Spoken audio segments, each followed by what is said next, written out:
Welcome back to the First and Goal podcast, everyone. And we had a little bit of scheduling issues this week, but it's all good because we still have the two podcasts this week. Mine by myself was done earlier this week on Tuesday, and here we are with Mitch on Friday. So, Mitch, how you doing? I'm good. We got a little bit of light this week in the dead point in the offseason, so very exciting. Yeah. Carson Wentz. And that's what you mean by the light, I'm Well, assuming. that's it. There's nothing else. Yeah, the Carson Wentz trade. I was sitting just in my dining room at my table yesterday when that news broke. I was like, whoa, Carson Wentz was just traded. So that was obviously a bombshell. So let's get to that. The trade details. The Colts receive just Carson Wentz, and then the Eagles receive a third-round pick this year and a conditional second-round pick next year. Mitch, your initial thoughts? When I saw this trade, I thought that Philadelphia is ridiculously stupid for this trade, and I still stand by it. I think that the dead cap plays a huge issue, and they didn't get enough in return. We saw the two extremes, basically, and we can also weigh in on what the rest of the quarterback market looks like. We saw Matthew Stafford got traded for literally for like a ton of picks. And then Entire we future. see that Carson Wentz get traded for a ham sandwich. So I think that this could be a fine trade for both sides. But another thing that I did hear, and I think we'll touch up a bit on this later, but the Eagles are interested in Trey Lance. If they pick Trey Lance, that would be the most Eagles thing ever. They pick Trey Lance and not even give Jalen Hurts a shot. I think that would honestly fit. As much as I actually don't think that will happen, I think that they will learn their lesson and understand that the pressure is there to go either Michael Parsons, or now it's trending more towards Devontae Smith, or if he's there, Jamar Chase. But listen, you never know with the Eagles. And first of all, I actually think that would fit with the trend that we're seeing this offseason of impatience. I mean, you look at Carson Wentz.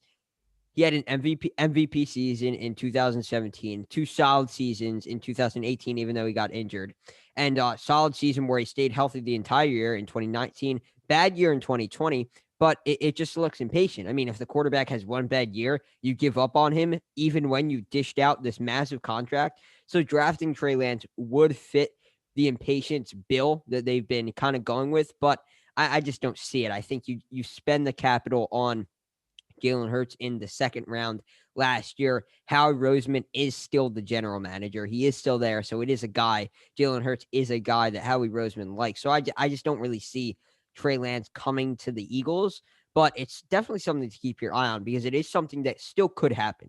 Right? It's just my opinion that I don't think it will. I don't think it's smart, but I mean, I wouldn't rule it out whatsoever.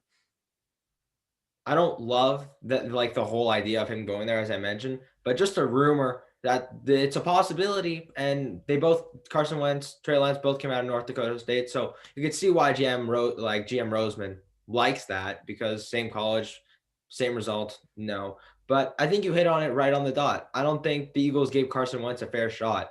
Their teams are giving up on players way too easily, and a lot of quarterbacks want clarity on their franchise's future. Carson Wentz didn't request that, but a lot of other star players and quarterbacks are. And now another trend that seems to be unfolding, Carson Wentz went from one of the worst offensive lines to the league to the best, in my opinion. I think the Colts offensive line is absolutely fantastic. Just complete and utter extremes on both sides. So Carson Wentz is the winner of this trade. If he turns back into 2017 Carson Wentz, they just made the Eagles look absolutely stupid. Because I think Carson Wentz, I'm sure you can agree with this, Carson Wentz is a guy that can lead you deep and far into the playoffs. We've seen it done with him and Frank Reich. Is it something that will happen? I think so. Does this make the Colts immediate title contenders? I think there's one more thing that they have to do in the offseason, but we'll touch on that later. I think that you look at Carson Wentz and you look at him yet. I mean, no, I don't think anyone that will deny that the talent is there. I mean, I don't think anyone will deny that he has the ability to be great. And when I say that, I'm not saying that he is great. I'm not saying that he was great. I'm saying he has the ability to be great. And I don't think that's deniable, right? You look at his 2017 campaign, he did it. You look at what he had in 2020 with the Eagles, bad wide receivers. Jalen Rager, I know it's only 1 year, but he already looked kind of like a bust. The offensive line led up the second most sacks in the NFL, only second to Russell Wilson and the Seattle Seahawks. He was sacked 42 times, which is unacceptable. And he got benched around week 12, week 13. So sacked second most, and he didn't even play the full season. That's a little out of hand. That's a little ridiculous. Now, like you said, you go to the other extreme, you go to the Colts. Fantastic offensive line led by Quentin Nelson. That is a huge upgrade. Carson Wentz really is the big winner, like you said. And also, we're really seeing offensive lines amplified this season in 2020, especially in the playoffs. We saw Patrick Mahomes, who everyone is always so quick to jump on. Oh, he's the baby goat. All right. We saw him play awful. I mean, we saw him play bad in the Super Bowl because his offensive line was terrible. So I'm not comparing Carson Wentz to Patrick Mahomes. I'm not saying they're the same player, but it really shows you what a bad offensive line can do to an excellent player. And also, Patrick Mahomes, excellent player. So is Tyreek Hill, Travis Kelce, and they seem just non-existent throughout the Super Bowl. But if you want to hear more of the Super Bowl, you got to go back to a few episodes ago. But now let's look at the Eagles' situation, okay? Because unless you're Miles Sanders, I'm not so excited about this. Miles Sanders is going to get an uptick in carries, and if you're a fantasy guy, PPR guy, absolutely, that guy's draft fantasy stock just went through the roof, in my opinion, if he could stay healthy. And Boston Scott, also another not a terrible option. But they got the 85th overall pick, I believe, and a conditional second rounder, which if Carson Wentz plays 75% of snaps, they get turned into a first rounder. So the Eagles, they have to make something happen. The Eagles team, just looking at it now, is one of the worst rosters in the league. And it's shaping out to be that way. As you mentioned, Jalen Rager, I didn't like him so much. And we see that they passed up on a lot of very good wide receivers in last year's draft, especially towards the back end. And again, they didn't get CeeDee Lamb, but that's no reason to go with a guy out of TCU instead of Justin Jefferson, who I'm sure everyone thought was better. And the Vikings, if you look into their draft, they were just appalled. And Justin Jefferson's still there. What in the world? So they went out and picked him. But now the Eagles don't look the same as they were a few years ago. They're not the elite defense. The offense is not fantastic. Let's just be nice. And I don't like the situation that's going on in there. There's nothing that shouts to me, they have a chance to do something. I'd be shocked if they won over 8 games next year. And that's even looking like beyond the offseason. I don't see how they can win above 8 games. I 100% agree with you. I mean, you look at their roster top to bottom. Offensively, they're lacking everything except for running back. I mean, actually, you look at their running back group, and it's actually a very solid group. You have Miles Sanders, very good running back. Boston Scott, a good, shifty third down guy. But wide receiver, Jalen Rager, we already talked about him, doesn't look great. Travis Fulgham, flash there, kind of fell off later on in the season. Jalen Hurts, we don't really know what we're getting from him. Can the offensive line improve? I mean, there are endless questions on the offensive side of the ball. You look at defense, yes, the defense was better than the offense was in 2020, but they're old. They are old. You have Rodney McLeod in the back end starting as your free safety. You have Darius Slay, who's, I believe, turning 30 this year. So he's getting up there in age. Fletcher Cox, again, turning 30. Brandon Graham, again, on the wrong side of 30. There are a lot of older guys on big contracts that you are just going to have to get rid of. I mean, listen, if I'm Howie Roseman, I'm looking at this as a rebuilding stage, and you have to rebuild. You can't bring in older pieces, older veterans, and expect to win right now. And I don't think that's what they will do. I think this is a time to reassess your team. Who do we want to keep? Who do we want to move on from? And honestly, I think that's what happened with Carson Wentz. I think it was just a flip over, change in roster, change in era. It's like, okay, maybe Carson Wentz isn't the guy we want to take us into the future. Let's get whatever we can from him and move on. I think the reason that the Eagles got so little is because of Carson's massive contract. I think that's something we could both agree on because based on talent alone and his ceiling, it's not close as to what he can actually end up becoming.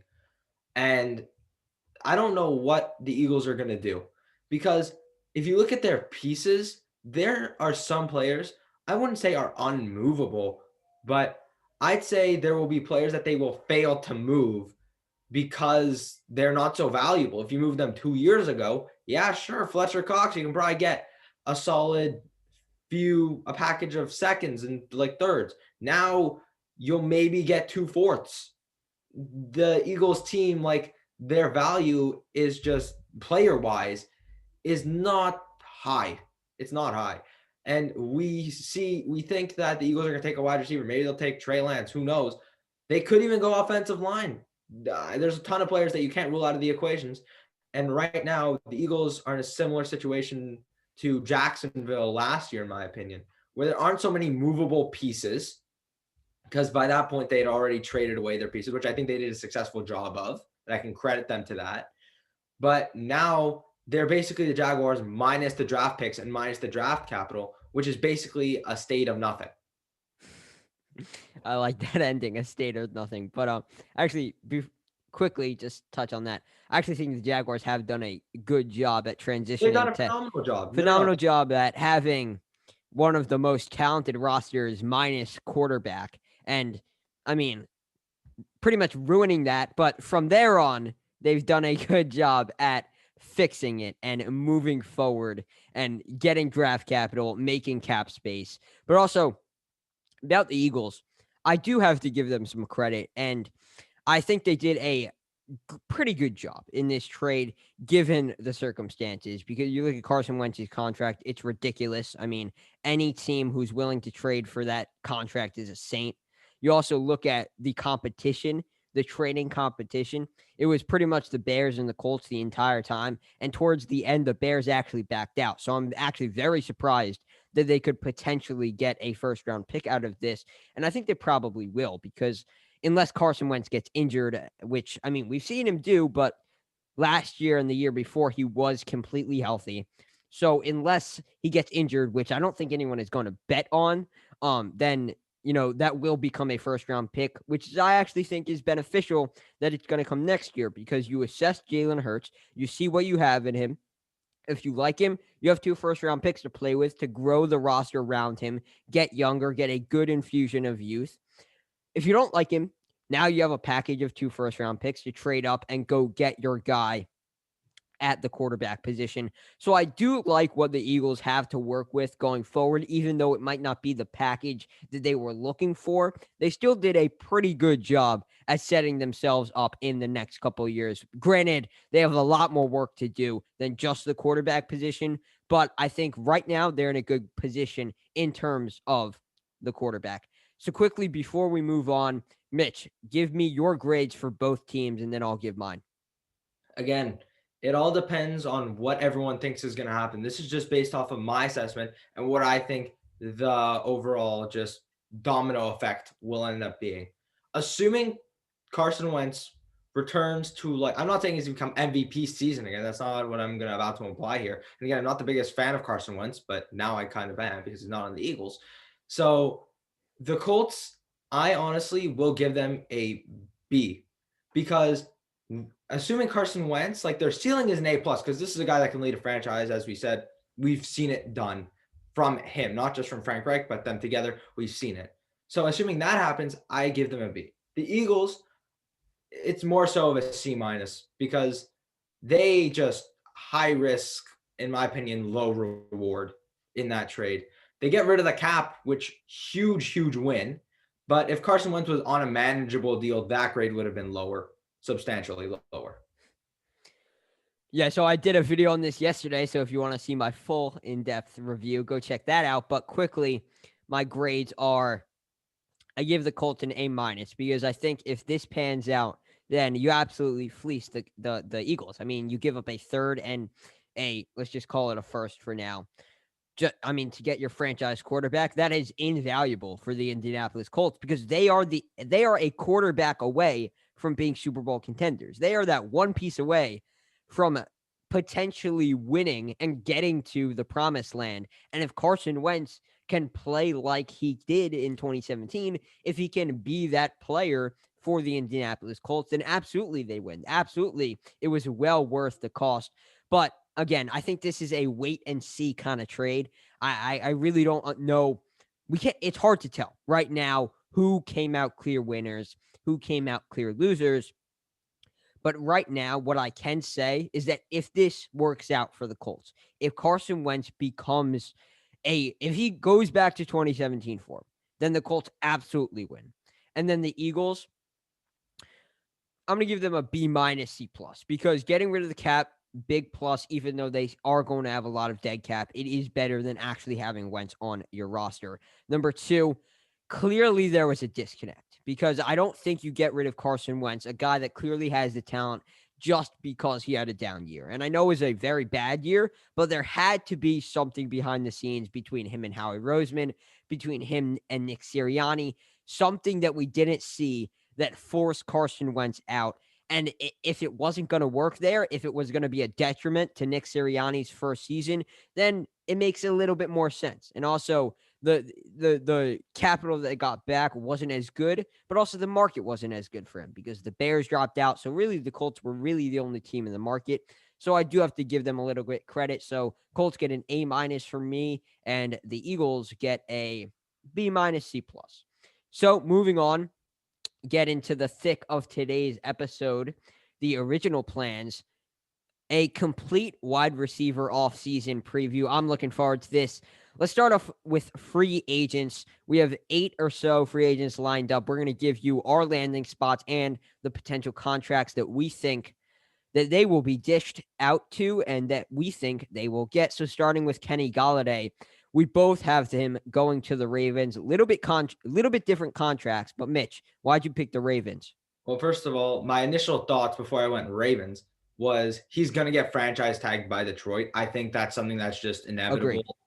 And, I think I looked at the list. We completely disregarded franchise tags. So we're not going to act that these players are going to go there, but some of these players will probably get franchise tagged, and Kenny Golladay would be one of them. But even still, the Ravens absolutely need a wide receiver, and Kenny Golladay is the perfect player to pair with Lamar Jackson. Seeing that they need a true wide receiver one, and Marquise Brown just is not one, I think Kenny Golladay, it just makes sense. Now, looking at the market overall, there are a ton of good wide receivers, but Kenny Golladay, I value him all over almost every wide receiver except for one. We'll get into him later, of course. But this is a guy that I think going to Baltimore, they have a lot of cap space, Baltimore. I looked at it, and the market for Kenny Golladay is around it's a pretty expensive market. If you go onto Sportac, like they have all the market values, and I see what his market value is, and I 100% agree. This is a guy that can eclipse 1,500 yards with Lamar Jackson in John Harbaugh's system because Lamar Jackson never had a true wide receiver one, and adding Kenny Golladay to the mix for the next 5 years just makes sense. I agree with that. And to add on to your point, I think that Kenny Galladay's skill set will be used very much to the advantage of the Baltimore Ravens. And what I mean by that is Kenny Golladay is a big guy. He's up in that 6'4", 6'5" range. And when you look at the Ravens wide receivers, all of them except Miles Boykin are on the smaller side. Marquise Brown is 5'9". Willie Snead is like 6 foot or something like that. And Kenny Golladay is a big body guy. He's going to come in, immediately be your wide receiver one. Big body target that Lamar Jackson, he's not going to need to make crazy throws to get the ball to him because he has such a big catch radius. It's going to be very easy and a lot easier to get the ball to Golladay with a higher percentage that the wide receiver comes down with the ball. And I think that is invaluable for the Baltimore Ravens because you watch any of their games, they are clearly missing that player. I mean, clearly. You look at the teams that stick out, like that guy has a great receiver, the Packers, the Cardinals, the Falcons. These are all guys that go up, make plays, and use it to use their bodies, use their physicality to make plays on the football. Kenny Galladay, you can add him right to the list. You put him on Baltimore, I think that is going to do wonders for Lamar Jackson and his development as a passer. So you gave him a 5-year, $85 million contract. I went with the same um annual average, but I went with 4 years, $68 million, just because he'll be 32 when the time that contract comes up, and I think that's kind of a hot spot for contract ages. But regardless, we have the same annual average. We both agree, though, that Kenny Galladay is set to be paid this offseason. But I think we also both agree that it's likely that he gets franchise tagged. But we got to dream a little bit here. And we didn't take franchise tags into account, but we both agree the Ravens are an excellent choice. This is where actually we continue to agree as we move on to number 2. Will Fuller, both have him going to the Bengals. Honestly, I think it's a miracle that we're agreeing. I feel like we never agree on anything, like literally anything, even the pettiest little thing. Like I'm shocked that we've agreed on 2 things back to back. Just I don't believe it. I'm in shock right now. But I think it's pretty evident why he should go to the Bengals. The Bengals, T. Higgins, Tyler Boyd, 2 great receivers. AJ Green's gone. They're going to miss a presence on an electrifying receiver. Will Fuller is going to be suspended for the first game of the year, I believe, but that's 1 game. They can still deal with it. I think that Cincinnati still has to deal with their offensive line. That's a huge, huge problem. But again, that's something they're definitely going to deal with in the draft. We'll definitely come to the draft later. But we saw what Will Fuller is like with Deshaun Watson. I'm not comparing Deshaun Watson and Joe Burrow, but you look at the player that he is, injuries and suspensions aside, electrifying, fast, and dare I say elite, but I'm going to use the word elite. He's not a Pro Bowler or All-Pro, but he's fringe right there if he can play all 16 games. And I gave him a 2-year deal just because, we don't know what his situation is going to be, if he's going to be healthy, if he's going to be suspended. So I gave him a lot more money than you did because I think this is a guy that can translate into one of the better wide receivers in the NFL under the Zach attack. I gave him a 2-year, $48 million deal, but you gave him a way cheaper deal, which again, I don't disagree with the deal that you gave him, but I think that he should be paid like a star. Listen, we absolutely agree. He's an electrifying player when he's on the field. Keyword when he's on the field. Yeah, when he's on the field. He hasn't been on the field so often, but he showed that this year that he is, when he is on the field, keyword, he's a baller. He is a baller when he's on the field. He's one of the best deep threats in the NFL. We saw that this year with Deshaun Watson. Sean Watson showed up as one of the best deep ball throwers in the league this year. Main reason because he had Will Fuller out there for the majority of the year, right? Will Fuller is a guy that the Bengals are missing. Like you said, you look at T. Higgins, Tyler Boyd, both excellent receivers, but they're bigger guys. They aren't going to, run straight down the field for 40 yards and get down there in 2, 3, 4, 5 seconds. It's going to take them a little bit longer, or maybe not 5, 4. That's a little bit long, but, you get the point. It's not going to be as quick as Will Fuller gets down there. And Joe Burrow has a big arm. You look at the guys that he was throwing to in college, Jamar Chase, Justin Jefferson, Terrace Marshall Jr., all guys that can get down the field and do it very, very well. Will Fuller brings that aspect to this offense that they are missing currently. And also, to touch on that contract point, you gave him 2 years, $48 million. Yeah, when I saw that, I was really, wow. I was a little taken aback, but that would make him the second highest paid wide receiver in the NFL. And while he showed flashes, I don't think he's quite there yet. I went with a more modest 2 years, $20 million at the moment. But listen, I think as a player, I actually probably think he deserves more than that.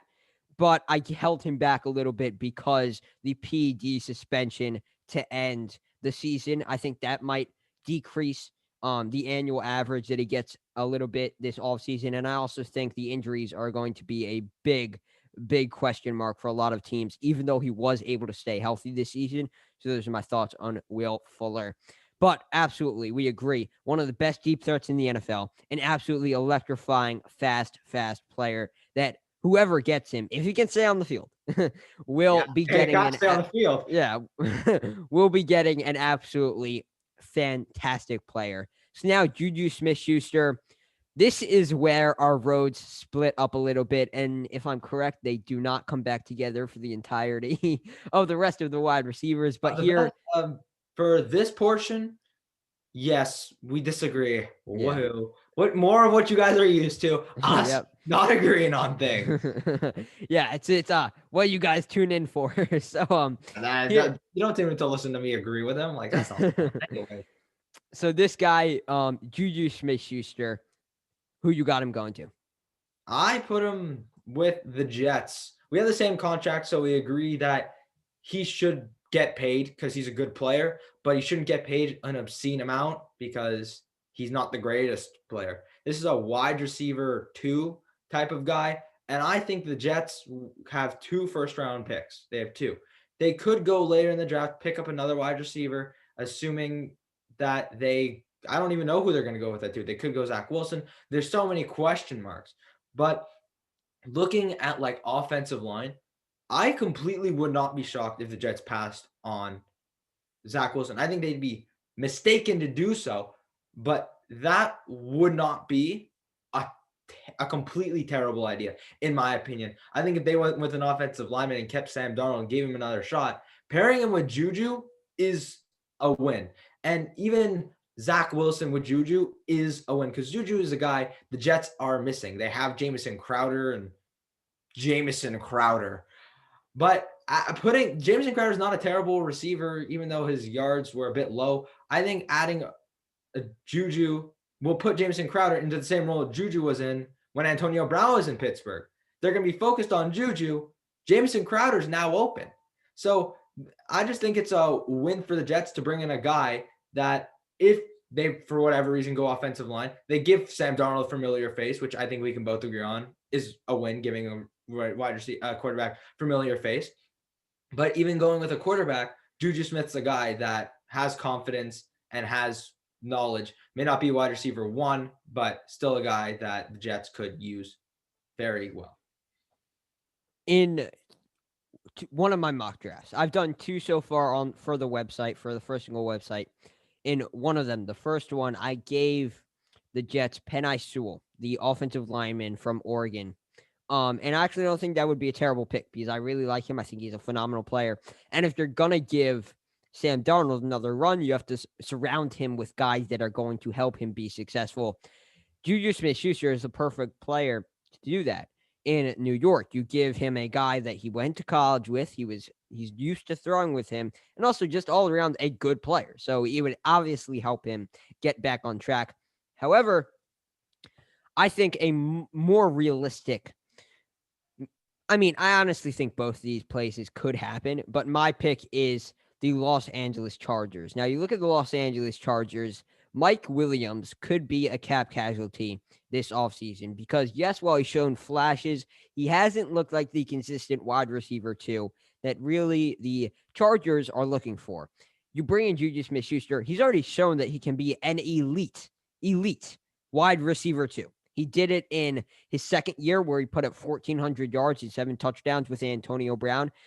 If you're the Chargers, you have Keenan Allen. I mean, Keenan Allen is as good as it gets from the wide receiver position. So you put Juju Smith-Schuster on that offense. I would have no problem with getting rid of Mike Williams. Or even if you want to keep Mike Williams, you put Juju in the slot. Now you have your 2 outside wide receivers, and that is a dangerous wide receiver corpse for the young Justin Herbert. I think that would be an excellent fit either way. If you're the Chargers, if you want to keep Mike Williams, if you don't want to keep him, I think you're getting an excellent player who's going to fit in that role that he will play in LA if you do bring him in. And also, he went to college at USC, so he likes the warm weather. He has ties to LA. So I honestly think that really works, and Juju Smith-Schuster would fit in the role that he would play very, very well. And also, this offseason is going to be all about helping Justin Herbert for the Chargers. Absolutely. That comes in the form of skill position players and offensive linemen. So Chargers for Juju for me. Jets to Juju, or Juju to the Jets for Mitch. Next up, we have Allen Robinson. This is the doozy. This is the big boy in this offseason free agent class. Mitch, you have him going back to the Jaguars. I do have him going back to the Jaguars. And I'm going to touch up on why I don't necessarily love your pick to the Giants. And it's apart from the fact that I think he's really good. But if he goes back to the Jaguars, because this is a completely different Jacksonville Jaguars team than he was on in 2017, yes. Like, assuming the offseason goes well, which I think is very probable, Urban Meyer is no joke. He may be a college guy, but he knows what he's doing. And just imagine, it just makes sense. Trevor Lawrence, Allen Robinson paired up together. If that does not scare you, I do not know what does. And if you're so terrified of Allen Robinson, DJ Chark, Laviska Shenault, two guys that are phenomenal players. I just think that having such an elite thread of wide receivers right there, because I think DJ Chark's one of the most underrated players in the league, I think that just makes sense. Now, you have him going to the Giants. I don't think that the Giants, it's not a matter of the Giants paying him, okay? It's not a question of money because he's going to get paid wherever he goes.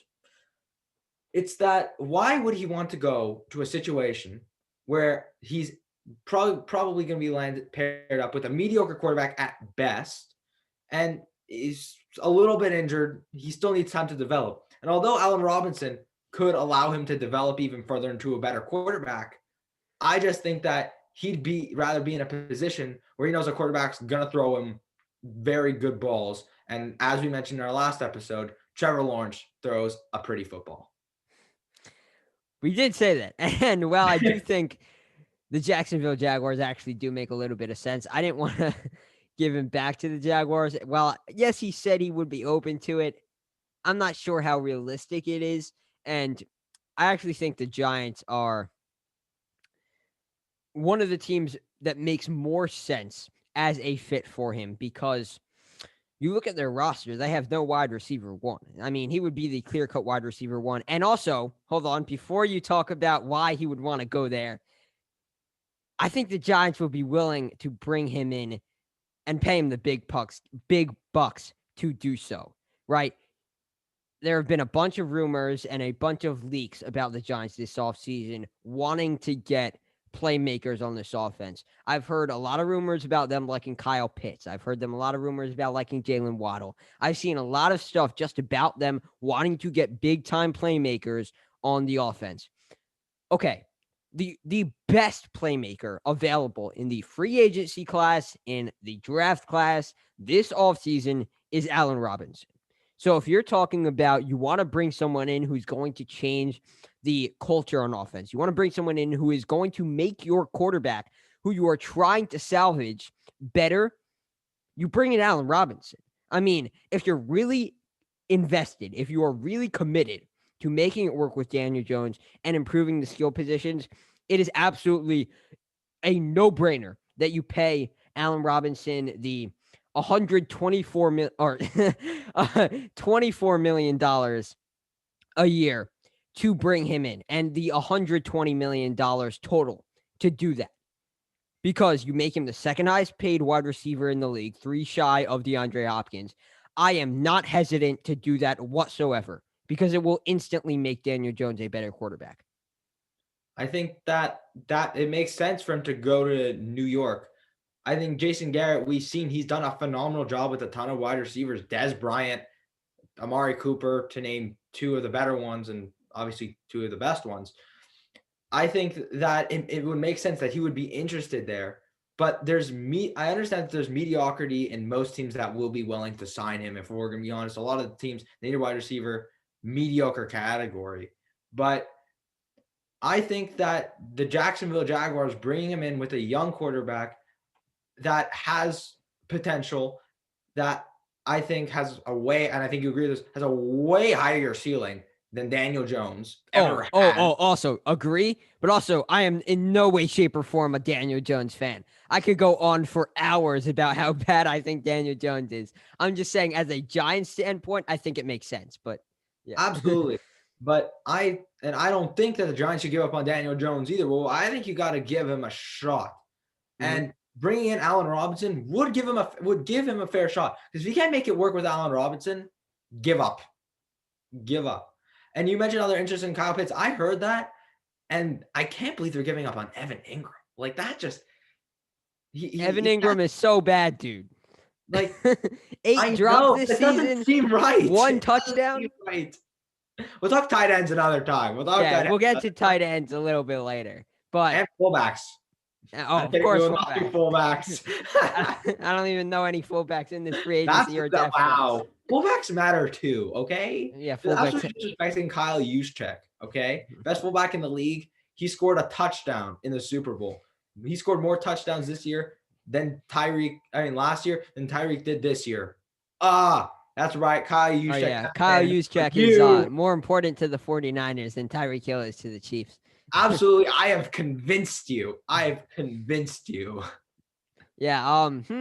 Seems like the Packers and the Cowboys should really go out and spend all their money on fullbacks, right? I wouldn't be shocked if Dallas made a move for Kyle Juszczyk. I'd be happy if they just stuck him in the I formation with Ezekiel Elliott or Tony Pollard. But shifting, I don't think we're going to talk about Ezekiel Elliott getting traded. Wouldn't rule it out, and I wouldn't be so mad. I'd be pissed, but Tony Pollard's still a quality running back, and it's a lot less money.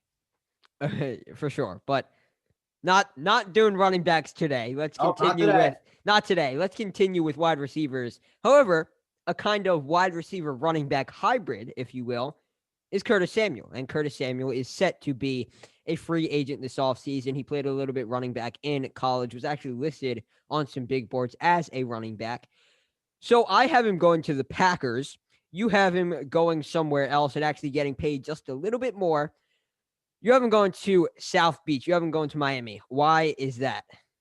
Miami Dolphins. Actually, I can't even sing a song, so I'm not going to try it.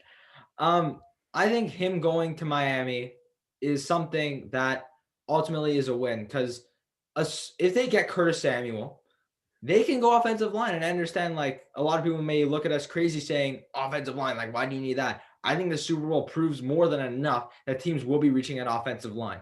So if they end up grabbing Curtis Samuel, then I think that's a win.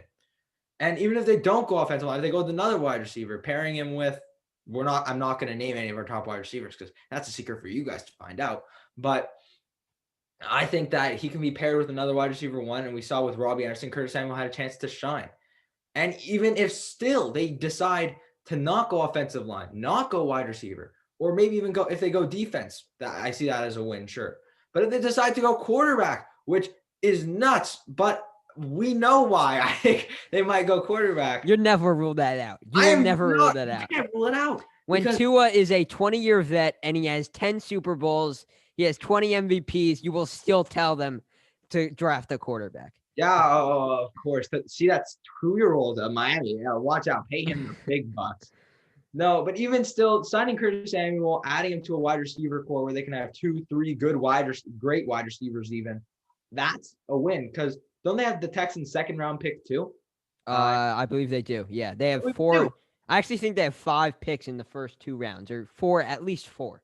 Okay, so they could pick wide receivers, offensive linemen. They can go anywhere. But Miami isn't going anywhere without a wide receiver. And Curtis Samuel may not be a wide receiver one. I think he could be. But even if he's not, this is a guy that proved himself this year, shocked me, saved me in fantasy in some leagues.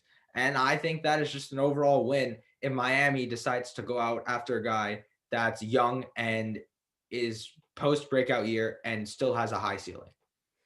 I think Curtis Samuel could work in Miami. I actually don't think that's a bad fit. But I think if you're the Dolphins, you have 4 picks in the first 2 rounds, and you look at the wide receivers in this class, there is Kadarius Toney, Elijah Moore, Rondale Moore, Dwayne Eskridge, all of which are exactly what Curtis Samuel is. The extremely fast, the extremely quick, extremely versatile wide receiver. You could get Tony with pick 18 if you wanted. You could definitely get more with pick 18 as well. That might be a little bit of a reach with both of them. I actually think Moore is a little bit better than Tony, but that coming up later. You get both those guys with pick 18. You get Eskridge and Moore in the second round. If you wanted that type of player, you can go to the draft. And I think that would make sense because wide receiver is probably the biggest issue for the Dolphins. You look at the Packers, I don't think wide receiver is the biggest issue. I think they're probably going to go cornerback or linebacker in the Another first. quarterback. You guys know I'm a Packers fan. I would not be happy for that. I would cry my ass out if they did that. Running back, Alabama. Yo, they take Jamie Newman in the first round. Oh, wouldn't I love that? I wouldn't be shocked if they traded up. They trade up in the draft. They trade up to get Jamie Newman. Yeah, because I mean, who's gonna take? I mean, everyone's gonna be jumping on the opportunity to get Jamie Newman. Before 29. So good. But I think they'll probably go cornerback and or linebacker in one of the first 2 rounds. So that makes sense to me because you got Eric Stokes, Tyson Campbell, J.C. Horn at cornerback who are going to be available, who I think are all very good prospects at pick 29. But you look at this wide receiver free agent class, you're the Packers, you probably want a more experienced wide receiver that's going to go out and be able to make an impact on offense right away. Curtis Samuel does that, but also I think the versatility and the quickness, those 2 things really pop out for the Packers. You look at the Packers wide receivers, Devontae Adams, extremely quick feet, exceptional route runner, not the fastest guy. Allen Lazard, he's 6'5", he's not that fast. MVS, he's 6'4", he's very fast, but he's a straight line runner. He is a deep threat and a deep threat only. Curtis Samuel is that shifty guy that has sideline to sideline speed and can get north and south as well, or just north. We don't want him going south, but can get up the field. With great speed and with great quickness. That's the type of player he is. Also, we mentioned he played a little bit of running back. Well, Aaron Jones and Jamal Williams are both free agents this offseason. So I think that running back experience could be very appealing to the Packers, who are a creative offense, like to use their personnel in a lot of interesting ways. So Matt LaFleur could be very enticed by that background that Samuel has in the backfield. Might want to put him in the backfield, supplement with A.J. Dillon, supplement with Tyler Irving, and also throw him in the slot, be your starting slot wide receiver, which they have missed so greatly since Randall Cobb left in 2019 after the 2018 season. I think it was it 20? I think it was like 29. No, it was 29. It was after the 2018 season in 2019. Yeah, it was after the 2018 season. He went to Dallas. I don't know why that even happened. I mean, he had a solid season, but that was all right. Then he went to the Texans, which made even less sense. Yeah, I mean, he also, to be fair, he didn't really. I mean, he was like buried on the depth chart. They hardly used him, which I think was a mistake because they had like no slot wide receivers. 55 slot receivers on that Texans team last year. Yeah, I mean, not only did you have slot receivers, even the ones that weren't slot receivers, you could put in the slot and it would work. Like Will Fuller, you could throw him in the slot. Brandon Cooks, you could throw him in. Like, I mean, it's the same thing with the Eagles slot cornerback situation. Every cornerback they have is slot cornerback. But we're getting off topic, and we like positions. Like, what do you want us to do? We like talking about football. But okay. We have a couple more guys here left. Corey Davis is another guy that broke out in 2019, started to 2020, started to capitalize on that number 5 pick potential. Maybe didn't reach the full potential, but still played like a very, very good wide receiver. We both have him going to different teams like we do for the rest of the receivers on this list. Why do you have him going to the Colts? I think I made this Colts signing even before he decided the Carson Wentz trade, because again, we were initially planning this for Tuesday. I finished this Monday, even though I'm usually pretty last minute with these things. But I think now it even makes more sense because T.Y. is gone. We'll get our fits for him later. Assuming they don't franchise tag him because of how pitiful last year was, I think Corey Davis could be wide receiver 1 or wide receiver 2. If they decide to put Michael Pittman ahead of him on the depth chart, so be it. But putting him at wide receiver 2, I think he had a phenomenal year at wide receiver 2. A.J. Brown, if he was wide receiver 1, whatever you want to consider it, put him wherever. This is a guy that I felt was very underrated and underappreciated over the past few years since he's even been drafted. Because he's been overshadowed by whoever it may be, and the Titans always had such a big wide receiver issue. They were always more of a run-first team, even with Mariota. But Corey Davis is a quality player that may not be able to win big games, but that's not all what wide receivers need to do. They need to catch the ball. And Corey Davis is very good at catching balls. He's good at making plays. And you can run him from anywhere. He may not be the fastest. He may not be the best wide receiver because he's not in no way the best wide receiver. This is a guy I enjoy watching because he's a quality player, a guy that might be a Pro Bowler, not all pro, not at all. I think he could be a Pro Bowler, assuming going to the Colts, Carson Wentz pans out like we hope he will and probably will. I think it makes sense. He could slide into any wide receiver role, probably one or two. I think Corey Davis is a good player, and he showed good stuff in 2020. However, if you're the Colts, you're looking to win now. And I'm not so confident that you look at Corey Davis and say, okay, he can be our wide receiver one, and we are trying to win a Super Bowl. I'm not so confident in that, especially since Michael Pittman is there. Maybe you want Pittman to have maybe a veteran presence to develop him while still having that veteran guy be a proficient wide receiver one type presence for him. That's why I gave someone a little bit more experience, more seasoned, more proven later down the list. We'll get to him in a second. But Corey Davis, I'm just not – I like him, but I'm not sold on him. And that's why I don't think the Colts are the best option for him. However, I think the Washington football team is a very good fit for this player because Terry McLaurin is the clear-cut wide receiver one. He's emerging. He's continued his development on pace to become a tier one wide receiver. His route running has improved. I mean, everything has improved about him from year one to year two. So if he can, and by the way, he's had an inordinate amount of quarterbacks throwing him the ball. So if he can continue his progression, stay on that path, Corey Davis will not need to go anywhere near wide receiver one. And that's where he thrived in 2020. When he finally stepped out of that wide receiver one role in 2020 and came down to wide receiver two next to A.J. Brown, he thrived. So I think that really works for Corey Davis. I think that's the best possible situation for Corey Davis. You also look at Washington.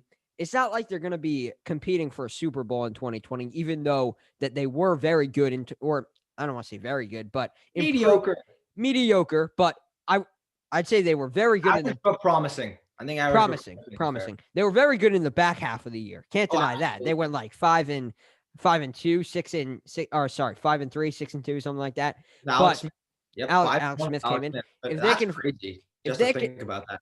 Absolutely. If they can find their quarterback, then I mean, the future's looking bright. If they can find their quarterback, if they can find the quarterback, that's a real team. But until they do that, not completely sold. But also, this isn't going to be a team that's it's not going to be a team that's going to be looking to win a Super Bowl right now. So Corey Davis will have time to really refine his skills, really grow off of that 2020 season and relish in that wide receiver 2 spot. So I think this is a perfect spot for him with the Washington football team. Also, it gives you a little bit of change of pace because Corey Davis is a bigger wide receiver. Terry McLaurin is that normal, typical 6'1" route running type of guy. So nice little spice it up right there. So those are our picks for Corey Davis. As we get to the bottom two, these two guys, T.Y. Hilton and Marvin Jones Jr., are older veterans, seasoned guys. And I think we took that into account very much so when we made our picks, and I think that's pretty evident. So, Mitch, who is your pick for Marvin Jones to sign with this offseason? I think it just makes sense. I feel like this would be the most Bill Belichick signing ever. To bring in a guy that's experienced, because Bill Belichick likes experience. I think that's why he didn't stick with Jarrett Stidham. He said, no, we're bringing in Cam Newton. Although it did not pan out, I'm not saying he's bad with young players, young quarterbacks, but throughout most of his 10 years as head coach, he's had one quarterback developed under his system.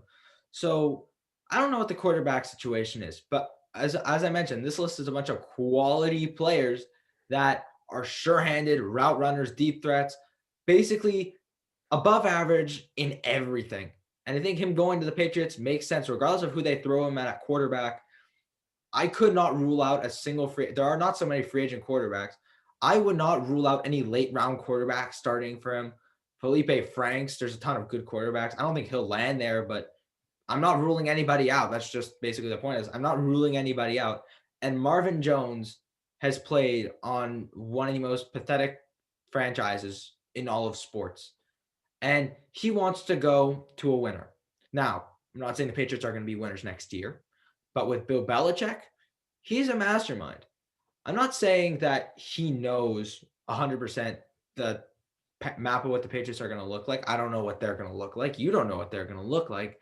But with Bill Belichick, you can only optimize what you're going to think. And having a sure-handed vet, regardless of who they bring in, Marvin Jones, I think that's a really good move for them, regardless of who they decide to sign or draft. I think that does make sense, but I think that you said it, and I think that that might be a little bit contradictory to your point. I think you said that Marvin Jones wants to go to a winner. And while yes, the Patriots could turn it around next year and they could, capitalize on the fact that they have Bill Belichick and some younger players, but I just don't see it right now. And if I'm Marvin Jones, I'm not sure that I see it either right now. A team that I do see the hype around, though, if I'm Marvin Jones, is the Colts. It just makes sense. You get Carson Wentz, the guy that is going to be absolutely the quarterback and the rock. So the quarterback question, yes, well, maybe you might be a little bit rocky right now. I mean, everything is in Carson Wentz's favor. Let's be real. Fantastic offensive line, great young running back. I mean, there's no reason for anyone to be pessimistic about the Carson Wentz situation right now, and that includes Marvin Jones, who is a seasoned veteran who said he wants to win. Okay, the Colts, they got to the playoffs. They had an opportunity to win with Philip Rivers. If Carson Wentz can capitalize on his talent and can stay clean, get the throw off, I see no reason why they should not make the playoffs again. I see zero reason why it shouldn't happen. So that, if I'm Marvin Jones, that appeals to me. You have the opportunity also, if you are Jones, to be wide receiver one on a team with Michael Pittman for the beginning stages of the year. If Michael Pittman develops, great. You'll just be wide receiver two now, and you'll still be a starter. If he doesn't, then great. You'll be wide receiver one the entire year. I also think Jones has the ability to be wide receiver one. We've seen the last 2 years, 9 touchdowns in both of them. Kenny Golladay was out for 11 games this year, and Marvin Jones Jr. had quietly an exceptional season. He had 76 receptions, 978 yards, and 9 touchdowns. He is a very talented wide receiver. He is a very underrated player. If he goes to the Colts with Carson Wentz, with an exceptional offensive line, with a great running game, and a very, very promising wide receiver too, I think this is the absolute perfect situation for this player to succeed. And I think it's going to be very intriguing for him to go to the Colts because it's everything that he wants. Again, as I said, I made this list before the Carson Wentz trade. I think that's very fair to bring up how he could be wide receiver one, wide receiver two. I think it's similar to the Colts. To the Patriots, he could be wide receiver one or wide receiver two. Will probably be wide receiver one. Julian Edelman steadily on a decline. I think the only thing that the Colts have that the Patriots don't, beyond a good defense, just look at the offense, is the best quarterback situation. Michael Onwenu, one of the better offensive linemen, super underrated, one of the better rookies this year. So I think there's a few incentives if Marvin Jones wants a chance at all. Stephon Gilmore could get traded come draft day. There could be a lot of potential moves for the Patriots because unlike some of the other teams, they have movable pieces that are very valuable. So it all depends on what Bill Belichick wants to do. If he says, okay, not going to do it this year, we're going to just try and revamp for next year, then Marvin Jones, I would not sign there. But if Bill Belichick makes aggressive moves, I think that that's a scary Patriots team because it's always scary when Bill Belichick decides to make any move, except for the ones that don't pan out, which is very rare. And I was very disappointed in Cam Newton this year, to say the least. Very scary when Bill Belichick decides to make moves, except for the ones that don't work out. Which is not that often. How many Bill Belichick moves have not panned out? Let's look at Randy. Listen, I'm agreeing with you. I mean, yes, I agree with you, but it's a very interesting way to put it. I know, but if we look at the amount of times Bill Belichick is wrong, it's very few. Very few. historically, the past few years on wide receivers, he struck out. N'Keal Harry is not great. Marvin Jones, a lot better. A lot So better.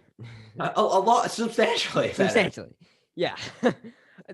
Okay, so we're kind of on the same wavelength. We kind of have the same idea. I gave T.Y. Hilton to the Patriots. That's going to wrap up our free agency with wide receivers list. But I gave the Patriots a veteran wide receiver in T.Y. Hilton.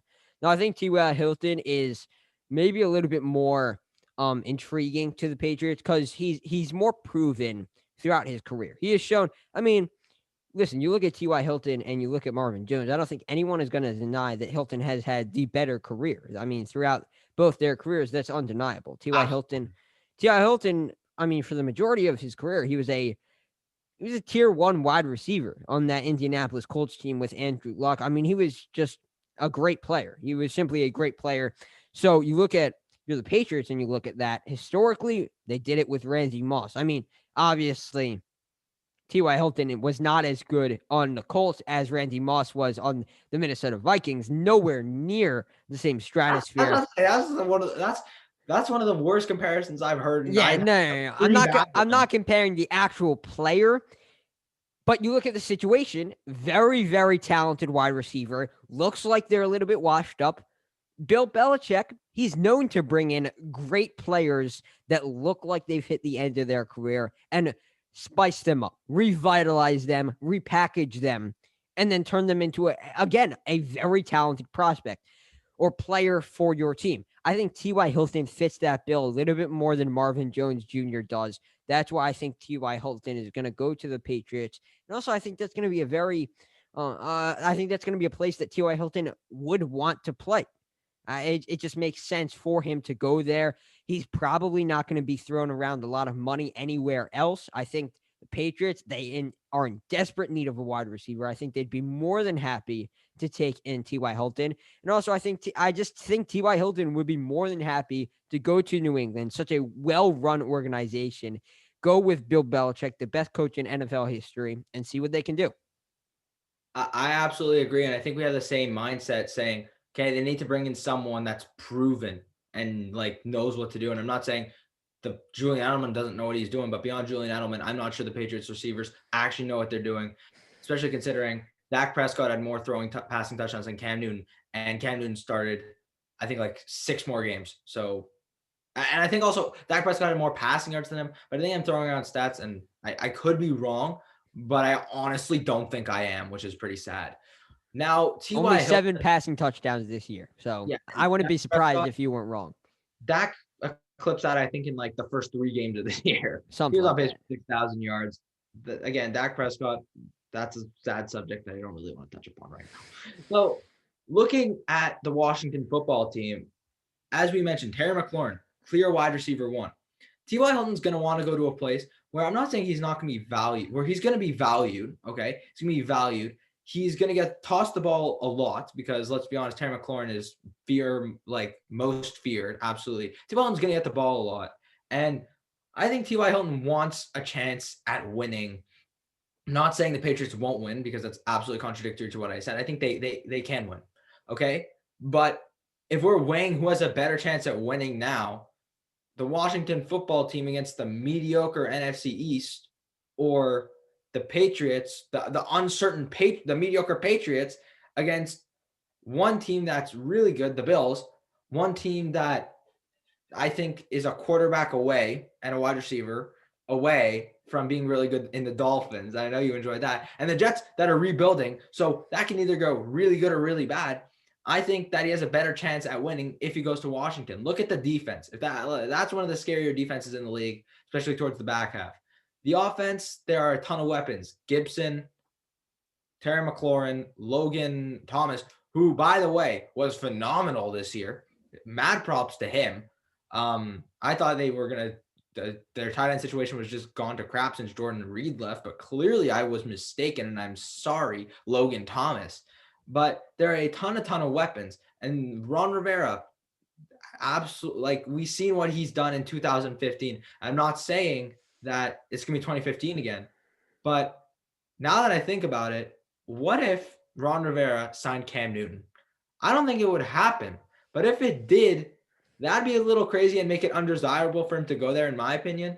But if you went with a legitimate quarterback that they draft, they bring in a veteran wide receiver who knows what's going on. If they go with somebody that is a vet that has done it, T.Y. Hilton, quality player, quality hands, quality route running. Although it was a bit of a down year and he sold me in fantasy, a lot of these guys did not actually. I had a few good years and a few very bad teams. T.Y. Hilton, you were on those bad teams. So I blame you for my losses for the most part. So I think if you want to get me more fantasy points, go to the Washington football team.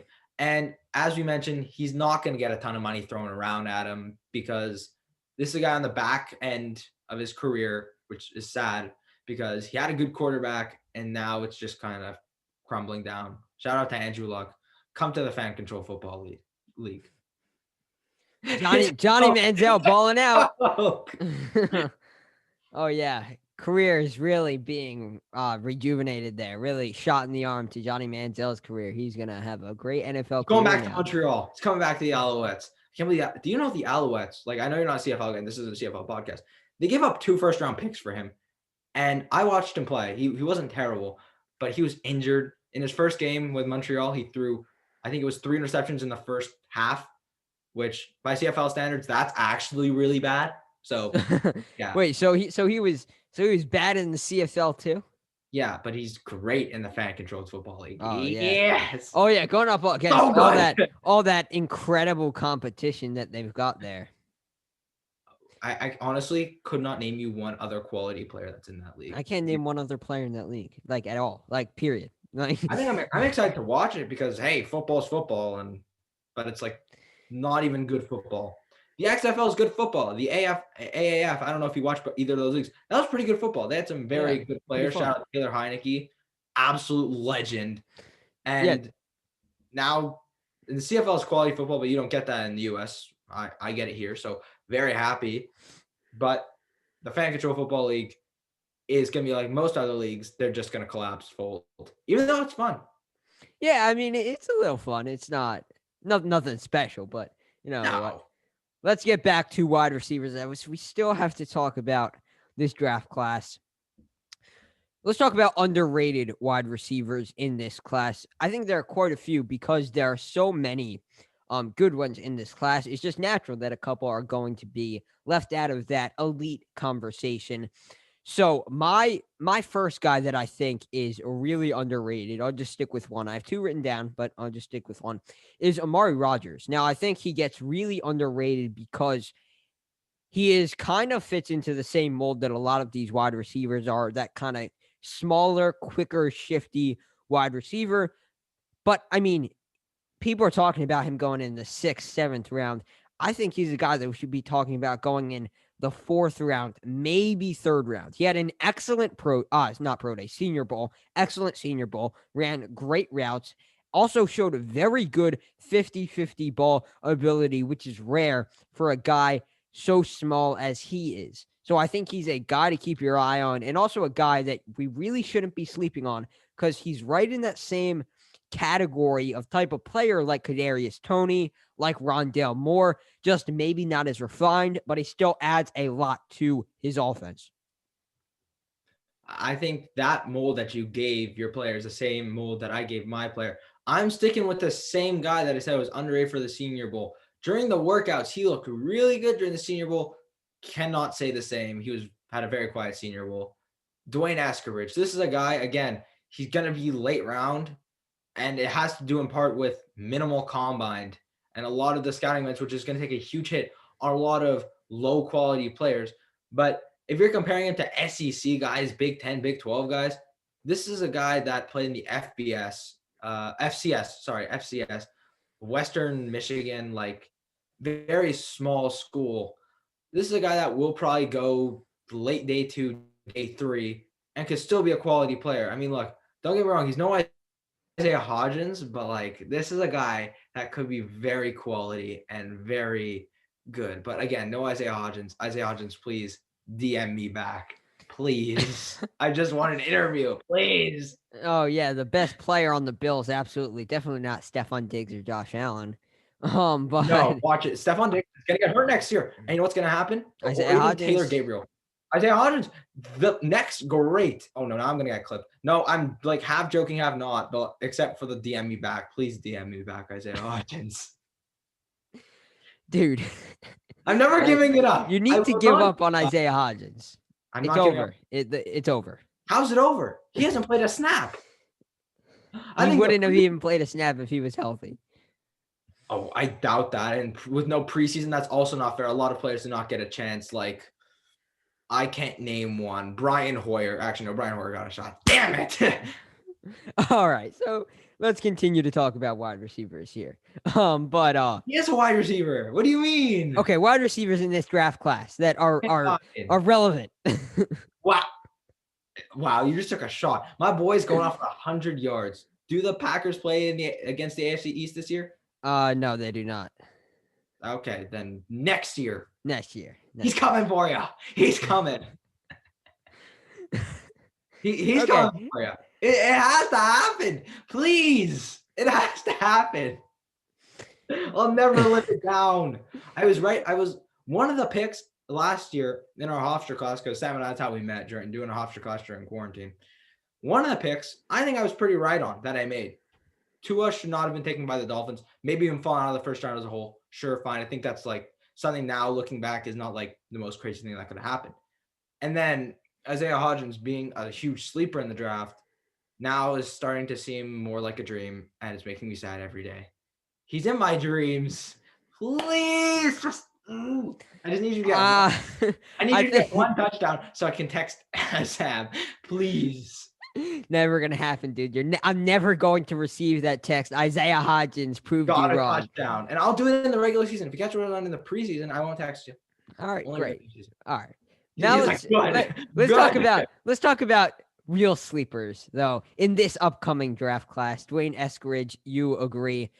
I agree with that one too. Amari Rodgers and Dwayne Eskridge both kind of fit into that mold, and I think a real reason why both of them are slept on is because you have those Kadarius Toney and Rondale Moore-esque players, and Elijah Moore, who actually is my overrated player. We'll get to that in a second, but Elijah Moore very highly regarded as well. You have a lot of those guys.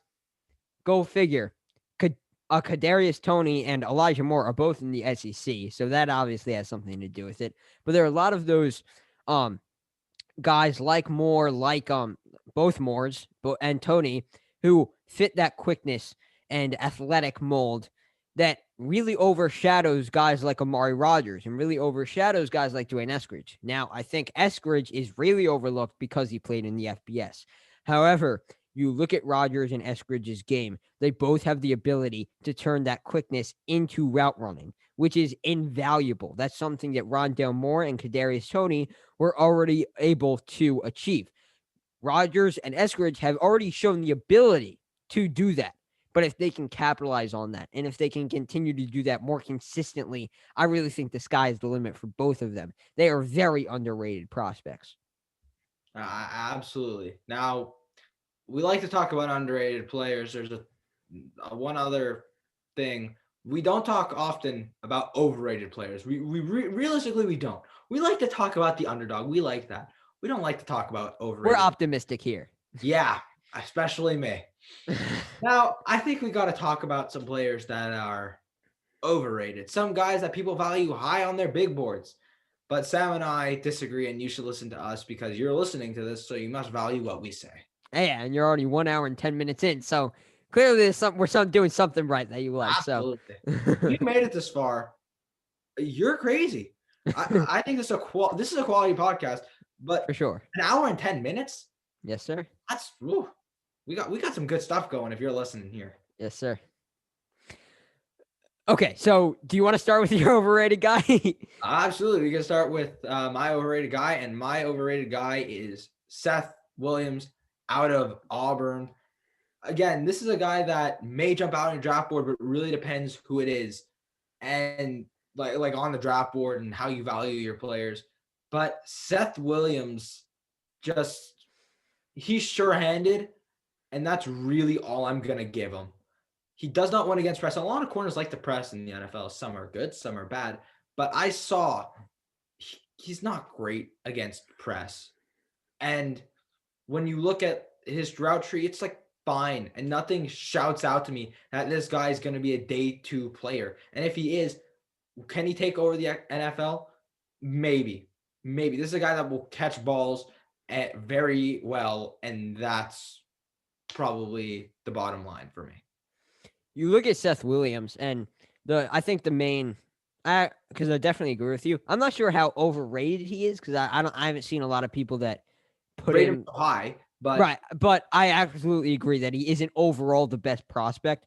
Because you look at his game, you turn on the tape, you look at his first of all, you look at his measurables before you even start scouting him. I mean, what, he's 6'4"? He's big.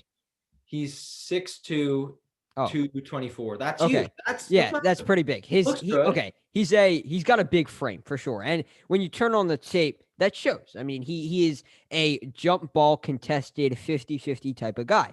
But also, I watched his tape. I was like, all right, he's kind of like a specialist. He can be on a roster, be a specialist.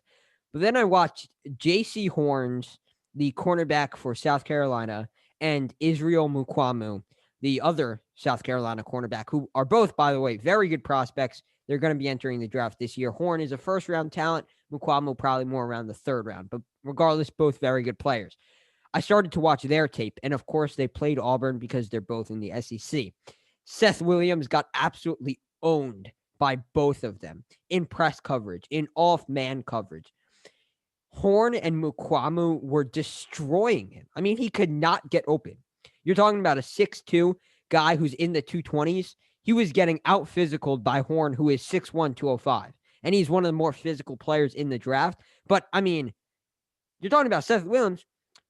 If you're going to be a specialist, you need to be able to overcome that type of play. And he just didn't do it. Just it's like subpar play. This is a guy that if you value him in day 2, because that's where I value him, day 2, that's not good enough. No, you're going to get him in day 3. He's going to be a good player, I'm sure, but he's not a round 1, 2, 3 guy, a guy that you're going to want to jump out and draft right away, but definitely not a guy that you want to miss. If he's there in round 5, I'd say that's a shock. He's like a round 4 player, in my opinion. Nothing jumps out at me that he's one of the better prospects, but not a guy that you absolutely want to disregard. He sucks.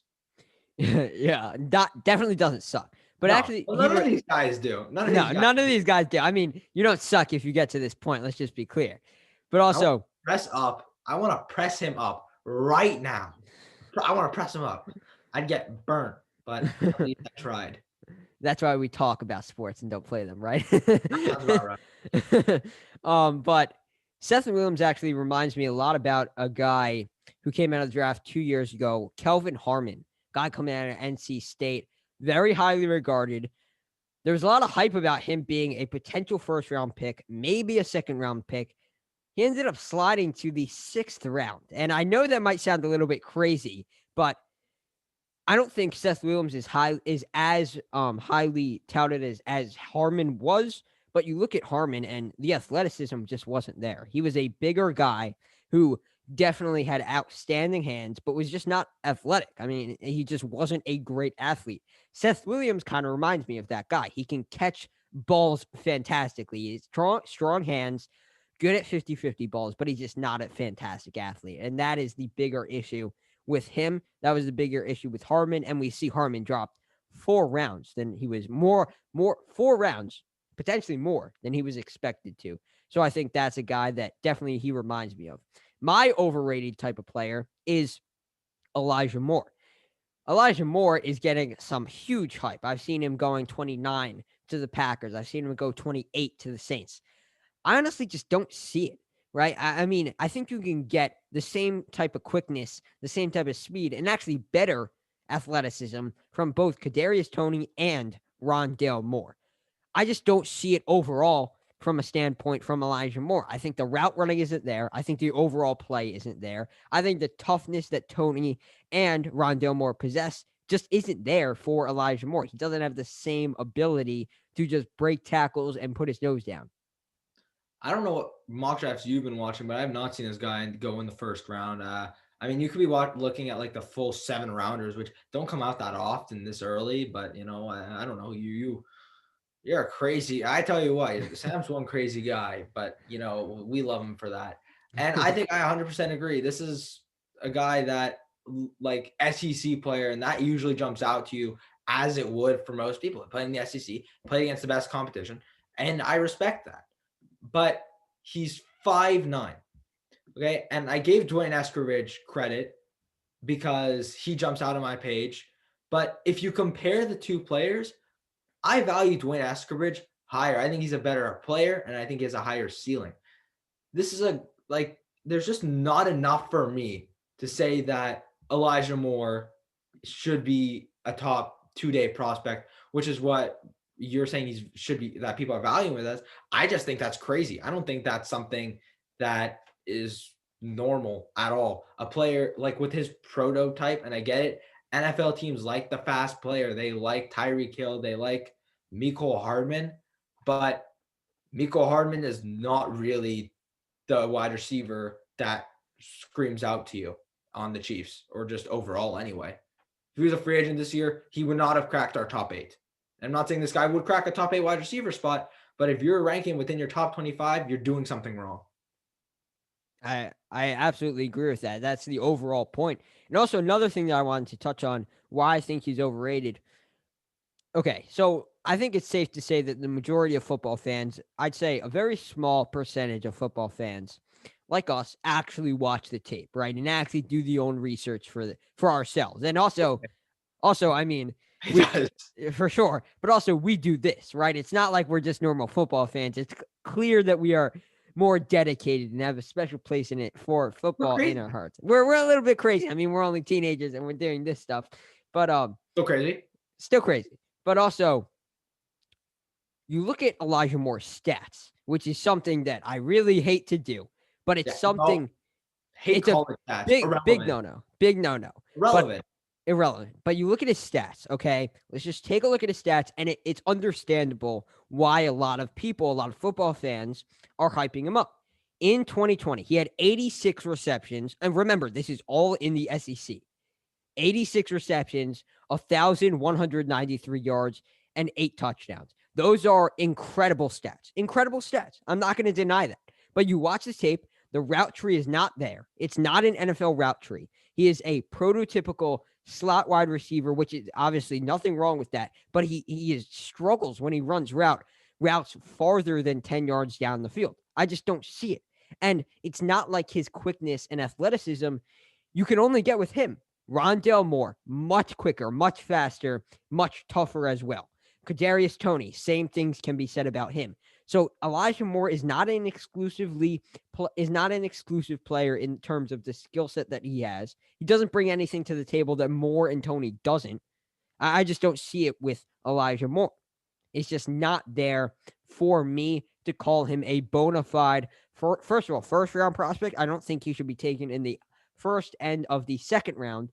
And there are guys like Terrace Marshall Jr., Tylan Wallace, Amon-Ra St. Brown that I would put over Elijah Moore that I don't think a lot of people are right now, but I think those 3 guys definitely have shown me more on tape. What I've seen from those guys is better than what I've seen from Elijah Moore. So quickly, before we wrap it up, let's get into top 5 wide receivers for this upcoming draft. Mitch, fire away. Who are your top 5? Again, I think that's similar to quarterbacks. A lot of these guys are pretty obvious to rank. A lot of people like to put Devonta Smith ahead of Jamar Chase. I disagree. I think Jamar Chase is by far better. There's so much that I like about Jamar Chase that we saw last year. Sure, he wasn't as good this year as he was last year, but did he have the Heisman winner? No. And am I saying he's going to have the Heisman winner at quarterback? Honestly, maybe. I can't rule that out. The Bengals go wide receiver. I wouldn't be shocked if he got paired back. But regardless, an NFL quarterback is different than the man quarterbacking LSU. It's completely different. And that's why he's my number 1. And also your number 1, of course. Then we have Devonta Smith. Again, Heisman. He's a Heisman winner for a reason. This guy's phenomenal. And Also, rank 3, Jalen Waddle. Those 3 guys, I think it like if you watch the tape and you watch the highlights, stats, even look at the stats, great players. So whether you're an avid football fan or not, these are 3 guys that you have to have in your top 5, or your top 5 is wrong. It is wrong. It's Top absolutely wrong. three. If you're top three, Yeah, if they're top not 3. in your top Yeah, three, no. I mean, you're telling me you're going to put Rashad Bateman, Kadarius Toney over these guys? Absolutely not. No. I some but some people always surprise you. Some people always So surprise you. some people always bring it out of the bag of tricks. Bag of tricks, yeah, if that's how we want to be nice. Then number 4, I got Rashad Bateman. We disagreed on that. Again, I think he's a phenomenal player, a guy that is going to be one of the better wide receivers. Just looking at the tape and overall, there's so much to like. And then number 5, I have Terrence Marshall Jr. A lot of people have him in the second round. If he falls to the second round, that's fine. He'd be early second round probably. But there's so much to like. The versatility, the catching ability, there's a lot to like, but I can't rank him over any of the guys I just named.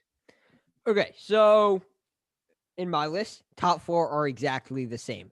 Jamar Chase, I think he is the clear-cut wide receiver 1. I see no reason why he wouldn't be the wide receiver 1. The reason why I think people have Devontae Smith higher is that Jamar Chase opted out this year, and everyone is getting so caught up in the fact that, yep, you're doing the symbol, that everyone is getting so caught up in that he That won was a great Heisman. Heisman pose. Yeah, that was a great Heisman pose. I think everyone is getting caught up in that. And well, yes, phenomenal season. Devontae Smith is my number 2. Jamar Chase, we can't forget what he did. We cannot forget what he did in 2019. And I think it was a huge factor that he opted out. I think people are coming back down to earth and recognizing that Jamar Chase is the best wide receiver prospect in this class. I think that Devontae Smith honeymoon phase is starting to end now. But listen, Jamar Chase, he's the best wide receiver prospect in this class. Absolutely said and done. That's just how it is. Number 2, Devontae Smith. I say that, and I do not mean to slight Devontae Smith whatsoever, because he is an incredible prospect as well. If he had a little bit more bulk to his frame, then I think this is a different conversation. I think you might be able to make the argument that he is better than Jamar Chase and that you could put him in at number 1, but he's so skinny. I mean, he is 175, and yes, while he hasn't been injured at college, I think that is a reason for concern if you're an NFL team, because NFL linebackers hit harder than college linebackers. They come in with more momentum. So I think that is a potential issue. But nonetheless, everything else Devontae Smith does is incredible. Number 3, Jalen Waddle. Jalen Waddle, unlike Elijah Moore, brings a lot to the table that Rondale Moore and Kadarius Toney don't. I think Rondale Moore and Kadarius Toney are very similar players. And those guys are kind of the guys that you should be judging those quick and athletic wide receivers off of. Okay, so you have to judge it. Do they do something better, or do they do something that Toney and Moore don't do? Or do they not do something that Moore and Toney don't do? Jalen Waddle, unlike Elijah Moore, does do something and has the ability to do things better than Rondale Moore and Kadarius Toney do. That's why he's above Rondale Moore and Kadarius Toney, as well as Rashad Bateman. He's faster. He's quicker. He can play inside and outside of the slot. He has a much more complete route tree. He is a better route runner, even though route running is a little bit of an issue for him. He is a much better route runner than both those guys. He's just a much more complete wide receiver in that type of slot, quick, fast type of receiver mold. So that's why he is number 3. Number 4 is Rashad Bateman for me. Listen, Bateman, as I think he's a clear top 20 prospect, right? He should go in the top 20. But honestly, I'm not sure, Mitch, you can touch on this once I done talking about him, but I haven't seen a lot. I've seen it sometimes, but I haven't seen a lot of draft sources and media sources, NFL media sources, really put him inside that top 20 and really give him that credit that he deserves. I see on Absolutely. tape. Yeah. On Like tape. I haven't seen this guy go in the top 20. I've seen a few times he even falls out of the first round, which again amazes me because you're probably gonna go rant on about it more than I did. Mhm. But phenomenal player and clear cut, one of the better prospects.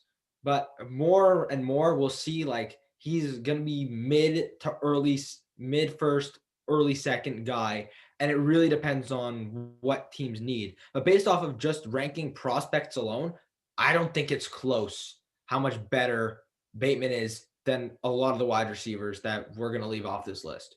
Yeah, I mean, I in my most recent mock draft, I gave Bateman 18 to the Dolphins, and I think that's a very realistic place for him to go because, I mean, he has the potential to be a wide receiver one. I mean, absolutely no doubt. Absolutely. When I look at Rashad Bateman, I see a do-it-all wide receiver who can get down the field very fast. He has good speed downfield. He's an excellent route runner. His cuts are very defined. I see a guy, I mean, if it weren't for Jamar Chase and Devontae Smith, I'd say Rashad Bateman was one of the more refined wide receivers we've seen in the last couple of drafts. Because you look at his route running, it's on point. He is a good deep threat. He can run all the routes. It's just he doesn't do anything exceptionally well. He is kind of like a Jamar Chase and a Devontae Smith prospect, except not as good. I mean, it's just simply put, he does everything that they do well, not as good as they do it though. And that's why he's 4 on this list. And there's a little bit of a gap between him and Waddle. Number 5, this is where we differ. I have Rondale Moore here. Well, I think Terrace Marshall is a good player. I just don't think he is a prototypical wide receiver that has the best success in today's NFL. He's a bigger body who did show he can get downfield, but with a lot more build-up speed and a lot more time to take. I think Rondale Moore is going to be a very successful wide receiver in the NFL because of the ways that he can be used. He is a very, very good slot wide receiver. He's one of the toughest players in this class. He is incredibly hard to bring down. And he's going to run, if there was a combine, he would run in the 4.2s. There is no doubt in my mind that he would run in the 4.2s. And I really like prospects like that. That's why he takes the number 5 spot for me instead of Marshall. I mean, that's fair. But again, I'm an old school football guy. If you know me well enough, and I think Sam knows this very well too, I'm a big fan of like old school football, balance, pistol, everything. And a big body wide receiver like Marshall, that excites me. AJ Brown may not be the best route runner, but he excites me. DK Metcalf excites me. I don't think he's a top 10 wide receiver, but big body wide receiver, fun. And that's why I'm also not a fan of Tyreek Hill. I think he's obviously top 10 wide receiver in the league, but I don't like that. And I'm more of a big body guy. And Terrence Marshall is one of the biggest bodies in this draft and one of the guys that is going to probably be the hardest to overthrow. I mean, quarterback's literally overthrowing him. Yeah.